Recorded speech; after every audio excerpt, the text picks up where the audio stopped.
Okay, ladies and gentlemen, welcome to Modern Halacha class. Tonight's topic is a fascinating and unfortunate one.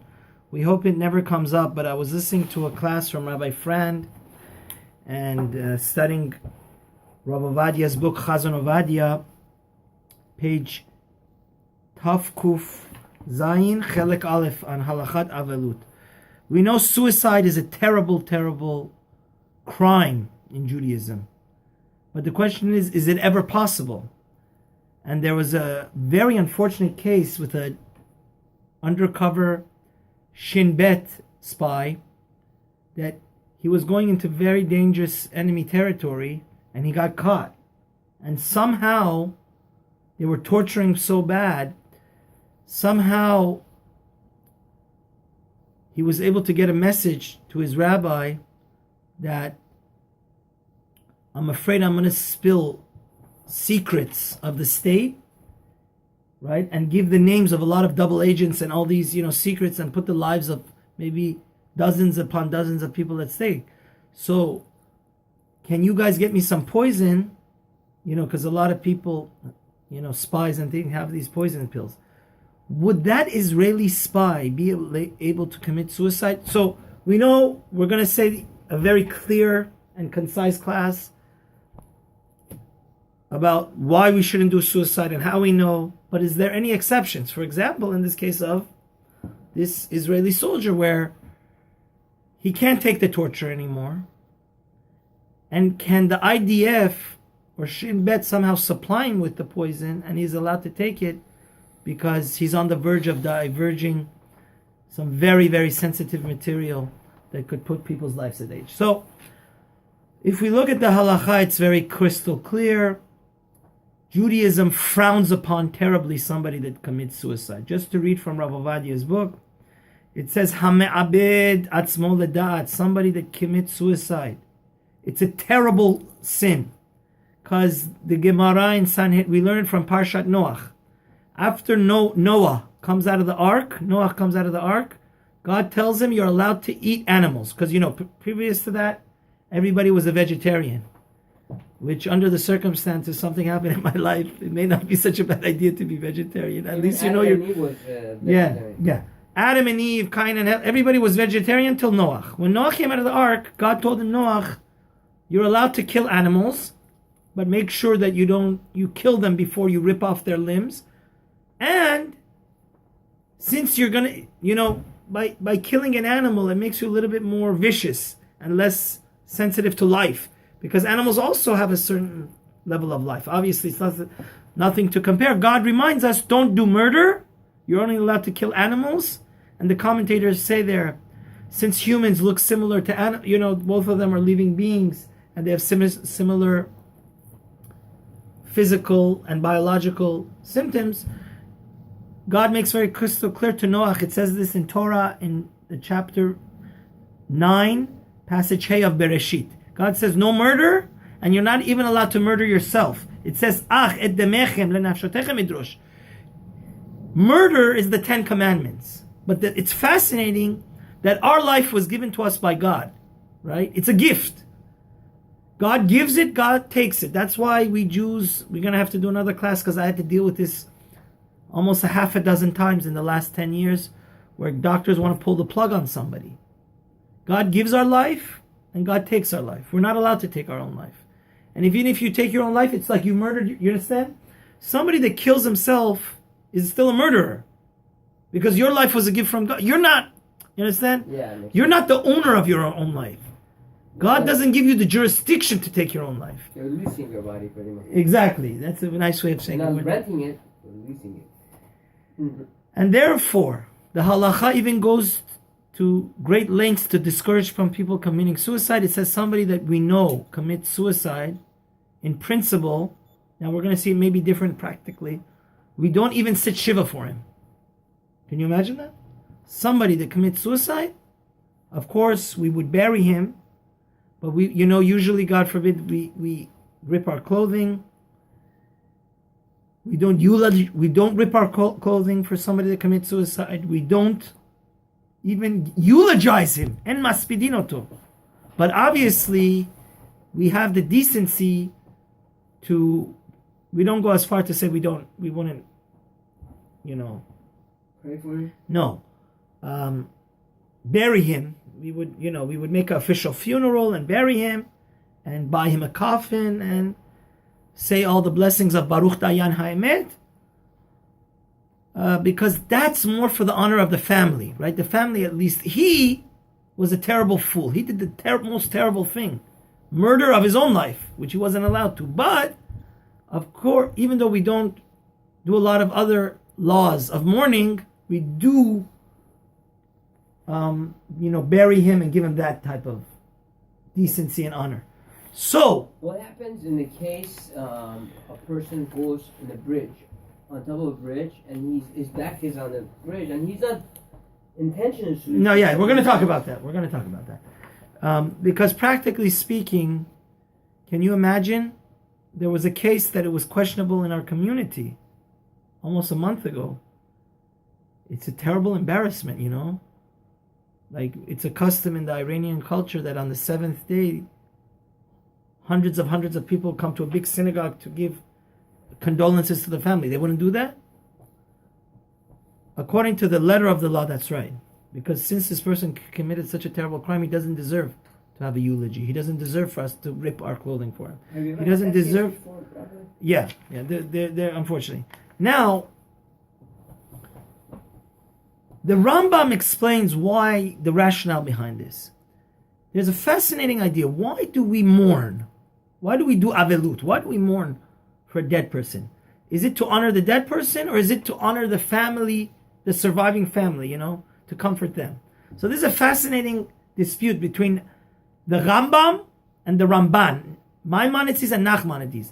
Rambam says, listen, avelut, mourning, is for the people, is for the dead person. So therefore, since this dead person took his own life, we don't give him the honor of eulogizing him and so on. And it's interesting that Nachmanides holds that it's for the live people. The dead person went to Gan Eden, or he went to a better place. The reason why we mourn is that we miss him. So it could be that according to the Ramban, we would eulogize such a person, or it may be a difference of opinion. But Rav Ovadia Yosef was asked a question, very tragic. I mean, we're talking about, this is a very tragic circumstances. Somebody's on page Tav Kuf Yud in Chazon Ovadia, where Rav Ovadia goes in an encyclopedic way. Somebody lost a lot of money in the stock market, and he went and killed himself. So, does the family sit Shiva or not? It's a very big question. Even us Persian Jews, a lot of people that are don't keep much, they keep this very, they're very serious about it, So, let's open up the idea, because there is a very important person in the history of Judaism that actually committed suicide. And that is none other than the first Jewish king, King Shaul, Saul. And that becomes really the crux of what we want to discover tonight, investigate. Why did, Saul was the first king. He was a Benjaminite. He was from the tribe of Benjamin. And unfortunately, he failed to kill Amalek, and therefore God took away the kingdom from him, the dynasty of kingdom. And he went to battle against the Pelishtim, the ancient Philistines, and he got word that his 3 sons died. So it became crystal clear that the enemy was closing in on him, and they were going to capture the king, which is can you imagine? It's a terrible shame to the Jewish nation. The king is going to be paraded around all of Philistine territory, and then they're going to torture him, or God knows, make him try to compel him to accept the God of the Philistines. So Shaul, when he saw that there's no shadow of a doubt, his sons, which were his top generals, have died, he told his assistant, kill me, take my royal sword and stab me to death. His assistant refused to do that. He told his assistant, take out your sword, fall on it, and that's what I'm going to do. And that's what Shaul ended up doing, very tragically. A lot of people don't know this. The question is, if it's such a terrible crime to commit suicide, why did Shaul do this? So this is the $1 million question. How did Shaul, which the Talmud says was even more righteous in some ways than David, God doesn't pick a Jewish king for, randomly. He had some tremendous credentials, and he was a Torah scholar. Our Talmudic literature tells us that Shaul was a Talmid Hacham. So how did really Shaul do this? So this is okay, there's a very controversial book that we're not sure who the author is. He says a very kind of crazy idea. I mean, I hate to say it in such a way. He says a very controversial idea which dozens upon dozens of rabbis, because he says this idea, they say the whole book may be bogus and forged, not written by a rabbi. It's a book that has a lot of Torah literature in it, but we're not exactly sure who the author is. He says that since Shaul committed suicide, if somebody commits suicide, the Besamim Rosh says that if somebody commits suicide because his life is so tragic and terrible, he has no food, or similar to Shaul, he finds out that his sons are dying and it's not worth living anymore, and then he's going to get embarrassed. He's going to get embarrassed. He says that's not considered murder. That's not what the Talmud is talking about, the Halakha is talking about. He says only somebody that kills himself for philosophical reasons. His life is going handy-dandy, but he says, God, He created a cruel world, so why should I live in this world, If he kills himself on philosophical reasons, and he learns it from Shaul, many dozens upon dozens of rabbis write that this is ridiculous, and how could you say this? And Shaul was different. Why was Shaul different? Because the Orchot Chaim LaRoche basically goes into this whole idea of when are we allowed to commit suicide? Because I want to tell you something. I've said this many times in our classes. A Jew, we must desecrate any Jewish law, right? We desecrate any Jewish law, Shabbat, Yom Kippur, in order to save life. Actually, there's a very interesting halacha. I was researching for this class, this shiur. Even if somebody attempted to commit suicide and he failed, we're allowed to desecrate Shabbat for him. Understand? Because there's a rationale to say, why should I go desecrate my Shabbat? It's your own fault that you wanted to kill yourself. So in Judaism, life is very sacred. But in the time of the Crusades and the pogroms, oh God, it makes me cry. A very big dilemma happened, and it was a dispute between Rashi's grandchildren, the Baalei Tosafot. During the Crusades, the Crusaders and the pogroms in Europe, the enemies of the Jews would come into a town, kill all the parents, and take all the children to a monastery. This was a custom. So we know that there's three sins, cardinal sins, that we don't do. We don't desecrate, and we have to give our life to. What are those three? Adultery, idol worship, and murder. You're not allowed to become a murderer even if your life is on the line. The question becomes, are you proactively allowed to kill your kid if you know he's going to be Christian? You know that there's a crusader, somebody runs that, hey, they killed every single adult in the last city. They're coming to our town. They're going to kill everybody. They're going to take the kids to the monastery. So unfortunately, there were some rabbis, or let's say, let's say the case is different. They wouldn't kill the adults. They would take the adults as slaves, but they would tie up the adults and take their children to monasteries. So it's a fascinating and very tragic rationale here. Here, you know the kid is going to become an idol worshiper, your child. So you're that we say you shouldn't do idolatry. You hear me? Following me? Can you even go as far to proactively kill yourself or your children in order that they shouldn't? But your child is 3 years old. He's not. Right? He's going to become a zombie, and he's going to grow up as a idol worshiper. So believe it or not, there was some rabbis that they would kill kids. The rabbis of it's unbelievable. He would kill the kids. He said it's better for them to die rather than to be what? Christians. Very controversial. By the way, disclaimer. Everything we're saying in this class, obviously don't commit suicide, and this is just for educational purposes. But unfortunately, even the Rabbeinu Tam, one of the greatest of all the Baalei Tosafot, concurs with this.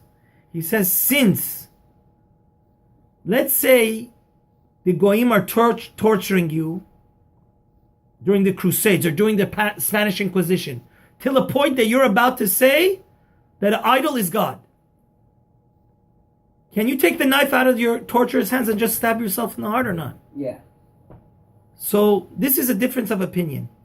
It seems that the Rabbeinu Tam and some group of Baalei Tosafot, which were the medieval students of Rashi, say you're allowed to.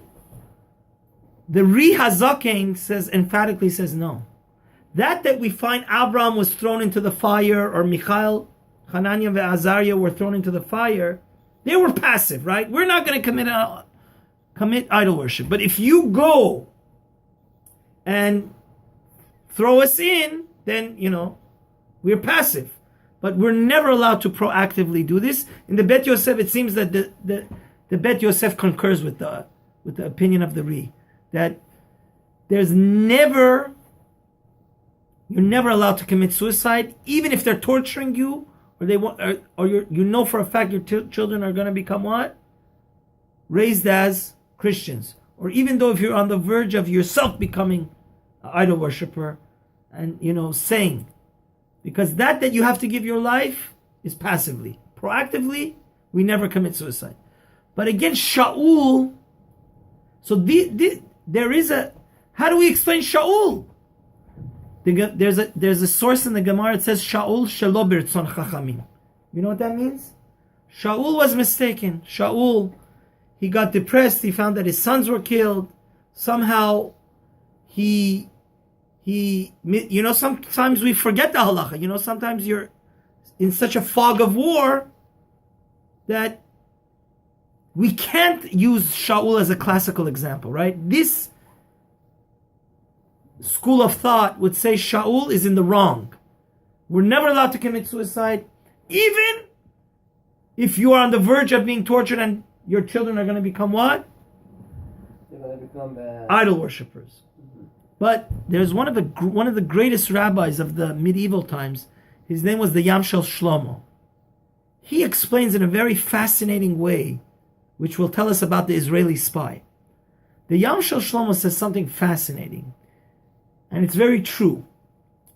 The Yamshel Shlomo says Shaul is a very unique example that is not practical for most other people to follow his lead and commit suicide. You know why? Shaul was the king of Israel, right? So Shaul, his entire army has been killed or captive. Now they have a grand prize, right? Shaul was worried that how Goliath would embarrass the Jews and create Chilul Hashem, and nobody could do anything about it. Mm-hmm. If the Jews would find out that their king is being tortured and being ridiculed, and all these arelim, right, all these evil enemies of the Jews are abusing Shaul, maybe most 900%, thousands upon thousands of Jews would go into war to what? Get their king back, because it's a big chilul.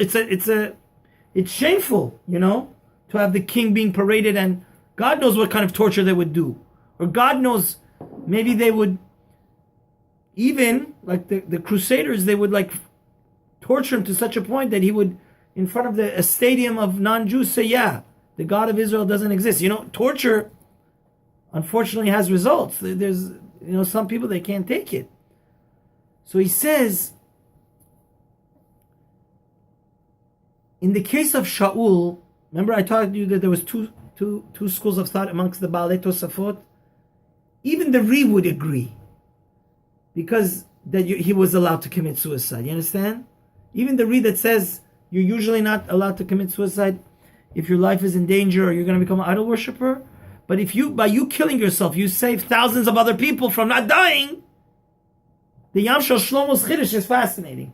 The Yam Shel Shlomo says he believes that all schools of thought would concur. So Shaul is more a very unique and example that we really can't apply to most people. But Rab Gershoni says that this case of an Israeli spy that is on the verge of giving very sensitive secrets that's going to put countless people's lives at danger because he can't take the torture anymore. He believes, and we hope that this never happens, he would be allowed to take his life, because he would be exactly like the case of Shaul, right? That he sacrifices his own life. But by that, he's saving the life of another person. Now, Rabbi Friend also in his class, he brought down another very tragic case. What happened was that the Nazis, in order to destroy the Jewish morale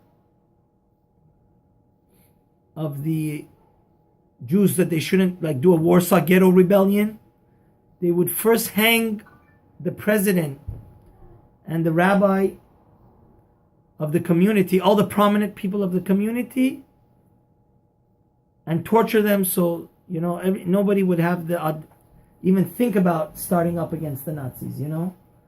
So there's a Shalot Teshuvot Mima'amakim, the Kovna Rav, one of the rabbis of a Lithuanian city, one of the most prominent, wealthiest president of his congregation, comes to him. He says, Rabbi, I want to commit suicide. Why? I have dozens upon stories that people like me, that were the leader of a community, the president of all the Jewish synagogues, and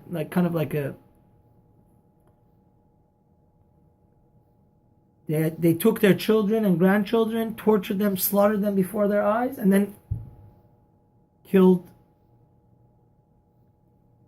the president also. He says, I can't see my grandchildren's children being killed before my eyes, so I just want to take my own life. So he says, come back in a few days, I'm going to research. So he says everything we talked about, all these different opinions, and believe it or not, he said that, listen, I'm telling you this only for you. You're not allowed to share this, because obviously we didn't want Jews committing mass suicide. But he said, since in your case, if you don't divulge this secret to your wife or children, you swear to secrecy, he held that he would be allowed to do that, because it's you don't have to, even since you're going to be most probably killed anyways, and there's nowhere to hide, and better to kill yourself in a non-torturous way to see your children and grandchildren being tortured and slaughtered before your eyes. So obviously we hope that God, and make no mistake, God will get every blood of innocent Jewish life that was spilled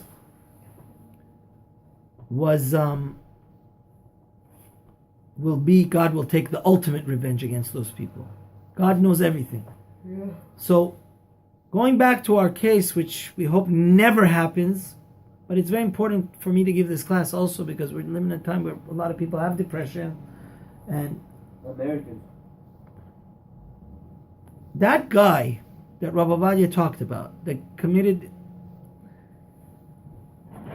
suicide because he lost all his money in the stock market, it's a terrible, first of all, we know that not everything that happens needs to be public knowledge, right? I'm going through a case like this right now. Sometimes we have to save face. if it's a secret, the circumstances of a person's death, it's a terrible, terrible. Can you imagine when the family doesn't sit shiva? Everybody's going to find out that it was suicide, and it's going to be a terrible embarrassment. This guy's children are not going to be able to get married. People are going to say it's a bad family.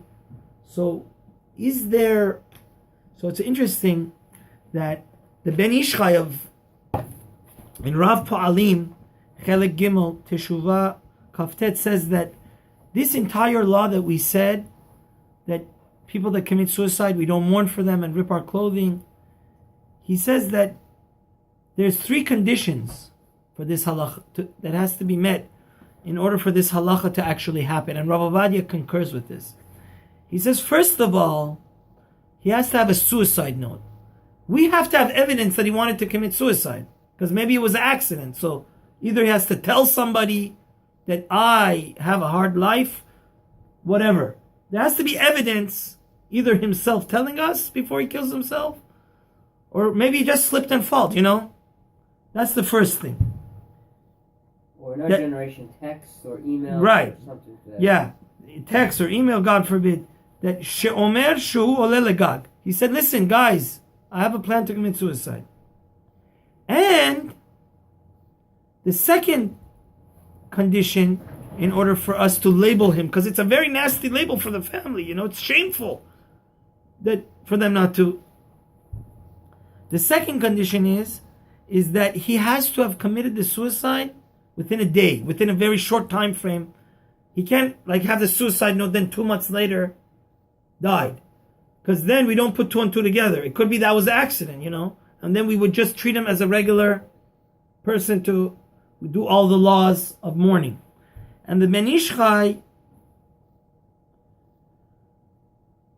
brings even a third condition, which makes this halacha really, in most cases, we hope it never happens, kind of unpractical. And he says, we also have to have she'en anu yodim shelo yitcharet besof. Maybe in the end of the time, he went to the brink and he regretted committing suicide, and then an accident happened, The circumstances have to be 100%. Basically, what the Ben Ishchai says is, you have to be 110% sure that this guy committed suicide. Because there's a lot of gray area. Maybe there's basically what he's saying is, if there's 1% chance that he committed suicide, in order to save face for the family, that they shouldn't be ashamed, and this guy's children shouldn't be labeled, because it's a shameful, it's the worst thing. During the Holocaust, Jews didn't used to, Judaism is the religion of life. Other religions are the religions of death.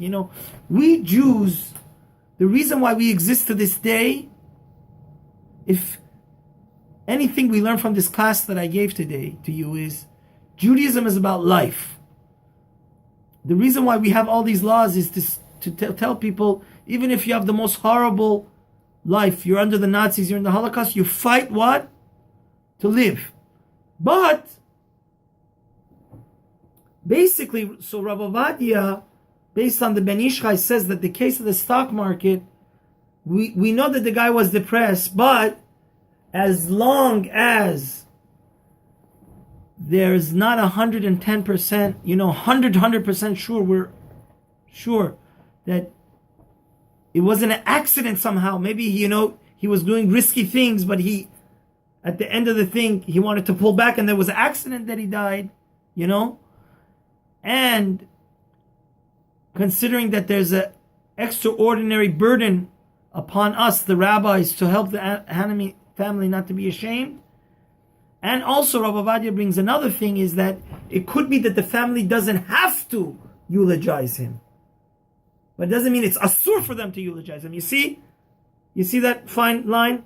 The law is, since he was such a horrible person, he doesn't deserve for us to eulogize him or rip our clothing. But does it say it's asur for you to do that? Let's say you want to do it, right? So putting all of those into the mix, and the Ben Ishchai, practically speaking, in order not to shame the family, thank God, we hope nobody commits suicide, people.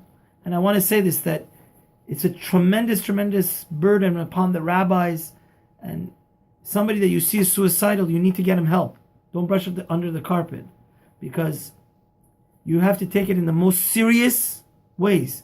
The person may need medication, he may need God knows what. But may Hashem, I'm sorry if this class was a little bit on the dark side, but we hope that always everybody has a good life, a happy life, a healthy life, and we hear good news from each other. Please don't forget to subscribe. And this shir is dedicated for the refuah shalema of my dear father, Shlomo ben Pari. Please continue praying for him. Amen.